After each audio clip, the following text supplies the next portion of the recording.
याचं नशीब लिहिलंय तरी कुणी. आधी 6 करोडची लॉटरी, त्या पैशातून जमीन घेतली आणि त्यात खजिना. लोक हैराण, अख्खं गाव हादरलं. शेजाऱ्यांच्या पायाखालची तर जमीनच सरकली. हा माणूस आहे केरळमधील बी रत्नाकर पिल्ले. एक साधा शांत स्वभावाचा माणूस, गावात साधं आयुष्य जगणारा, रोजच्या संसारात गुंतलेला, फार मोठी स्वप्न नसलेला. पण नशिबाने त्याच्यासाठी काहीतरी वेगळंच लिहून ठेवलं होतं, जे त्यालाही माहीत नव्हतं आणि गावकऱ्यांनाही फारशी कल्पना नव्हती. एक दिवस नेहमीसारखाच, पण त्या दिवशी त्याने एक छोटा निर्णय घेतला, जो पुढे जाऊन इतिहास ठरणार होता. त्याने लॉटरीचं तिकीट घेतलं, फक्त नशीब आजमावण्यासाठी. फार अपेक्षा नव्हती, कारण लाखो लोक लॉटरी घेतात, पण लागते किती जणांना. दिवस गेले, वेळ निघून गेला आणि मग अचानक निकाल जाहीर झाला. सुरुवातीला त्यालाही विश्वास बसत नव्हता, कारण त्याच्या हातात असलेलं तिकीट 6 कोटी रुपयांचं निघालं होतं. हो, तब्बल 6 कोटी. एका क्षणात त्याचं आयुष्य बदललं. गावात एकच चर्चा सुरू झाली.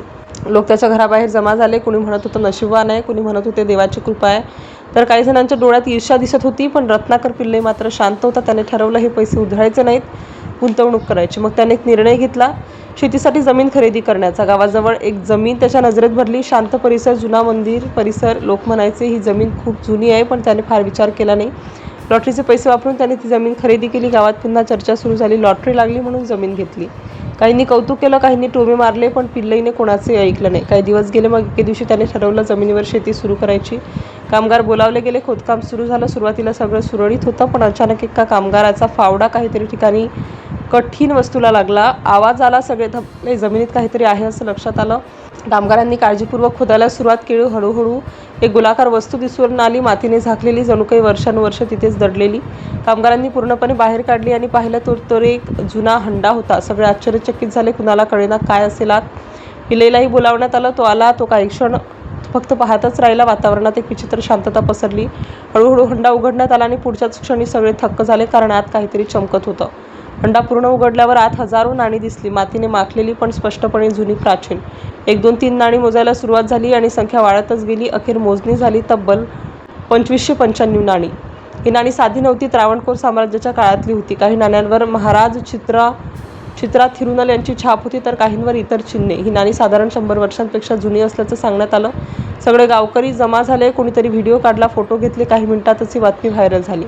पोलिसांना कळवण्यात आलं. पुरातत्व विभागही घटनास्थळी पोहोचला. त्यांनी नाणी ताब्यात घेतली. या नाण्याचं वजन 20 किलोपेक्षा जास्त होतं आणि ती त्रावणकोरच्या महाराजांच्या काळातील असल्याचं प्राथमिक तपासात समोर आलं.